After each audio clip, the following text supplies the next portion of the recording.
स्वागत है आपका पाठशाला में। आज हम देखने वाले हैं आइंस्टाइन फोटो इलेक्ट्रिक इक्वेशंस।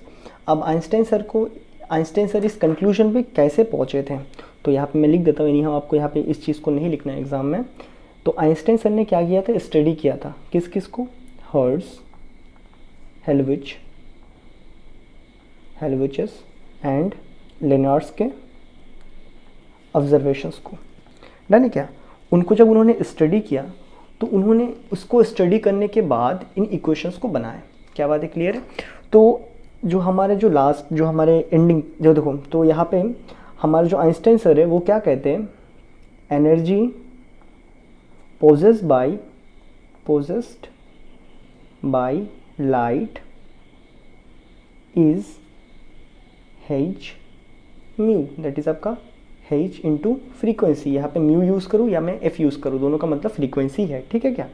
कोई भी आप अपने अपने हिसाब से यूज़ कर सकते हो, या इधर म्यू यूज़ करो या तो f यूज़ करो। ठीक है, तो बुक में म्यू यूज़ कर रहा है तो मैं यहाँ म्यू यूज़ कर लेता हूँ, आप लोग चाहते हो म्यू यूज़ कर सकते हो, कोई दिक्कत नहीं है। तो यहाँ मैं कहना क्या चाहता हूँ तुम्हें, आपके पास जो लाइट रहेगा ना, लाइट एनी हाउ मैं अभी भी वेव के फॉर्म में बना रहा हूँ, क्योंकि एनी हाउ मुझे वेव के फॉर्म में इसको समझाना है आगे जाके भी। सो लाइट के पास जो एनर्जी होता है वो किसके ऊपर डिपेंड करता है? देखो यार, सिंपल सी बात है, जो एनर्जी होता है इतने वो लोगों ने प्रूव किया फ्रीक्वेंसी के ऊपर होता है। और ये जो प्लैंक्स थे ना, उन्होंने बोला था कि भाई नेचर में एक चीज़ हमेशा कांस्टेंट रहेगा, वो है प्लैंक्स का एक वैल्यू, नेचर का वैल्यू। तो h इंटू एफ यही से आता है। डन है क्या? ऑलरेडी इन लोगों ने, हेल्विच और लेनार्ड ने प्रूव कर दिया था, जो एनर्जी है लाइट का वो फ्रीक्वेंसी पे डिपेंड करता है, ना कि इंटेंसिटी पे। डन है क्या? तो वहाँ से h उठा दिया हमने, और मैं बुक के जैसा फॉलो कर रहा हूँ। तो E is equal to h nu होता है। ठीक है, इसका न्यू मतलब इसका फ्रीक्वेंसी। क्या बात है, क्लियर है? यहाँ पे आपका म्यू में लिखने वाला हूँ, तो ये क्या होता है, फ्रीक्वेंसी होता है, फ्रीक्वेंसी। और h यहाँ पे मैंने क्या यूज़ किया, हियर जो आपका h है, h क्या है आपका, प्लैंक्स कांस्टेंट। ओके, ये हो गया। उसके बाद हम आ जाते हैं हेल्विच के एक्सपेरिमेंट्स पे। तो हेल्विच जी ने जो लास्ट एक्सपेरिमेंट किया था, याद करो क्या बोला था, एक मिनिमम फ्रीक्वेंसी वाला लाइट होना चाहिए, एक मिनिमम फ्रीक्वेंसी वाला लाइट होना चाहिए। वो जब कोई मेटल सरफेस पे इंसिडेंट होगा तब उसमें से इलेक्ट्रॉन निकलेंगे, तब उसमें से जस्ट इलेक्ट्रॉन निकलेंगे विदाउट काइनेटिक एनर्जी, जस्ट निकलेंगे। क्या ये बात है, क्लियर है? सो अगर हम उसे लिखते हैं तो कैसे लिखेंगे,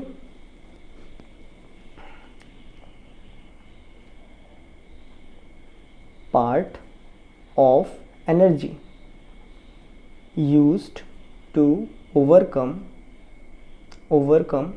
वर्क फंक्शन।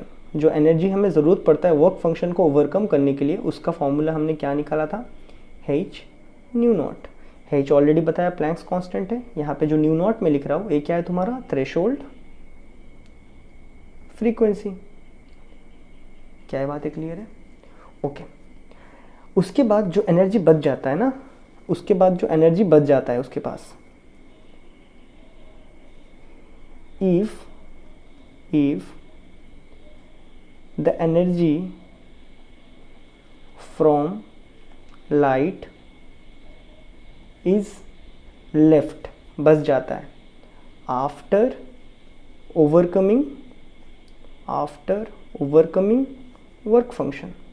अगर वर्क फंक्शन को ओवरकम करने के बाद भी कुछ एनर्जी बच जाता है तो वो किस में यूज़ होता है, then it is used as kinetic energy. Okay, यहाँ तक बातें समझ आता है हमें। अब मैंने यहाँ पे तुम्हें क्या समझाया वो ज़रा समझो। कोई भी एक मेटल के लिए थ्रेशोल्ड फ्रीक्वेंसी सपोज 5 है, 5 मतलब मैं एनर्जी की बात करता हूँ। देखो मैं यहाँ पे 5 इंटू सम, देखो मोटी मोटी अगर बात करें, यहाँ से लाइट आया, लाइट के पास मान लो कुछ 100 जूल ऑफ एनर्जी है। इसका जो वर्क फंक्शन है, इसका वर्क फंक्शन है जाके मान लो कुछ 80 जूल। सो जब यहाँ से 100 जूल एनर्जी इसको मिलेगा, ये क्या करेगा, इस 100 में से 80 को कैसे यूज़ करेगा, एज ए वर्क फंक्शन के लिए, और बाकी जो बचता है 20 जूल उसको यूज़ करेगा एज ए काइनेटिक एनर्जी के लिए। तो ये अगर हमें समझ आता है, देयरफॉर मैं ऐसे इजीली लिख सकता हूँ, जो एनर्जी आया दैट इज़ h न्यू। ये हुआ work function h new not. ये 20 जूल क्या है, काइनेटिक एनर्जी है।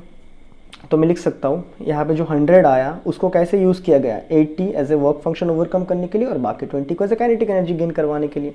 तो मैं यहाँ से लिख सकता हूँ देयरफॉर जो एनर्जी आया that is H new total 100 किस में यूज़ किया, H new not work function plus kinetic energy को गेन करवाने के लिए। इसको अगर तुम एक और स्टेप बढ़िया से लिखना चाहो तो ऐसा लिख सकते हो, जो energy on light h nu is used as to overcome work function and the further remaining energy with kinetic energy के साथ गेन करने के लिए। तो यहाँ से अगर तुम काइनेटिक एनर्जी निकालो तुम्हारे पास क्या निकल के आएगा, काइनेटिक एनर्जी यही पर रख देते हैं, ये उस तरफ चले जाएगा तो एच न्यू उस तरफ जाएगा बोलने से नेगेटिव हो गया। तो काइनेटिक एनर्जी का फॉर्मूला सबको पता है, हाफ ऑफ mv²। यहाँ से h कॉमन लोगे तो म्यू माइनस म्यू नॉट। ये बन गया तुम्हारे पास क्या इक्वेशन, इसी को हम बोलते हैं, इसी इक्वेशंस को हम बोलते हैं आइंस्टाइन इक्वेशन। इतना सिंपल सा इक्वेशन है। अब देखो ऑल्सो इसी इक्वेशन को कभी कभी वेवलेंथ के टर्म पे भी लिखा जाता है। अब वेवलेंथ के टर्म पे लिखेंगे तो कैसा है, अगर आपको याद हो मैंने आपको पढ़ाया था, स्पीड बोलो या वेलोसिटी बोलो, ये क्या होता है, एनीहाउ डिस्प्लेसमेंट बट्टा टाइम होता है। अब ये एनीहाउ क्या है, सारे के सारे इलेक्ट्रोमैग्नेटिक वेव, लाइट है, लाइट का स्पीड c, लाइट कितना डिस्प्लेस करता है, लैम्डा वेवलेंथ बट्टा time. Anyhow 1 by time, c is equal to lambda 1 by time क्या है आपका फ्रीक्वेंसी है। तो यहाँ से आप 1 बाई टाइम बोलने से ऐसे यूज़ करें, ये क्या है फ्रीक्वेंसी है, तो क्या मैं फ्रीक्वेंसी को लिख सकता हूँ, यहाँ फ्रीक्वेंसी को लिख सकता हूँ c बट्टा लैम्डा। देयरफॉर अगर मैं इसी इक्वेशन को ज़रा सा मॉडिफाई करूँ तो क्या मैं लिख सकता हूँ, half of mv² is equal to h। Frequency की जगह में क्या लिखा जा सकता है, c बट्टा लैम्डा, और इस नॉट वाला फ्रीक्वेंसी की जगह में क्या लिख सकता है, c बट्टा लैम्डा नॉट। ये समझ आता है क्या हमें।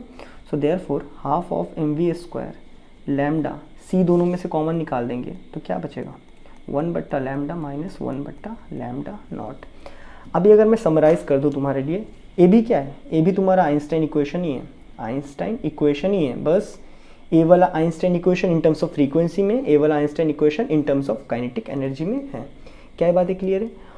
अगर तुम और थोड़ा ध्यान दो अपने दिमाग में, ऑल्सो मैंने क्या पढ़ाया था, जो काइनेटिक एनर्जी मैक्सिमम है वो क्या होता है तुम्हारे लिए, EV0 होता है, याद आ रहा है क्या, EV0 होता है ना। तो देयरफॉर अगर मैं इन सारी इक्वेशन को 1 2 3 को अगर मैं समराइज़ करूँ, ये तो तुम्हें ऑलरेडी पता है, समराइज़ करूँ तो क्या मैं लिख सकता हूँ, सबके बीच में क्या है, काइनेटिक एनर्जी का रिश्ता है।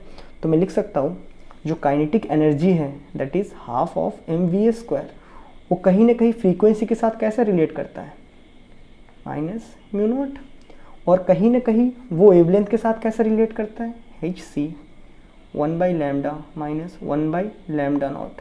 Already Hallwachs and Lenard sir ने एक्सपेरिमेंट करे थे, उन्होंने क्या बताया था, जो काइनेटिक एनर्जी मैक्सिमम होता है, इस केस में भी सारे मैक्सिमम काइनेटिक एनर्जी है, वो किसके बराबर होता है, EV0 के बराबर होता है। तो काइनेटिक एनर्जी किसके बराबर, EV0 के बराबर भी तो होता है। ये बन जाते हैं पूरे सेट ऑफ इक्वेशंस, और इसी पूरे सेट ऑफ इक्वेशन से ही इस चैप्टर के सारे न्यूमेरिकल करते हैं। डन है क्या। तो इसमें से ये जो चीज़ था वो हेल्विच एंड लिनार्ड का दिया हुआ है, ये चीज़ खाली हेल्विच और लिनार्ड का दिया हुआ है, ये तो भाई न्यूटन का दिया हुआ है, ये क्या है तुम्हारा आइंस्टाइन का दिया हुआ है, ये आइंस्टाइन का दिया है। तो आइंस्टाइन इक्वेशन, इसलिए इन दो को आइंस्टाइन इक्वेशंस कहते हैं। और ये क्या हो गया, पूरा एक समराइज्ड हो गया जो आपको न्यूमेरिकल हेल्प मतलब सॉल्व करने में हेल्प करेगा। क्या ये बातें क्लियर है। तो ये था आपका आइंस्टाइन सर का फोटो इलेक्ट्रिक क्या बोलेंगे इक्वेशंस। कौन से, ये दो आपके फोटो इलेक्ट्रिक इक्वेशंस हैं। इसके बाद आइंस्टाइन सर ने इसको बताया, साथ ही साथ में उन्होंने दिया फोटॉन्स का कॉन्सेप्ट। फोटॉन्स मतलब पार्टिकल नेचर ऑफ लाइट, उसके बारे में उन्होंने कॉन्सेप्ट दिया था। डन है क्या।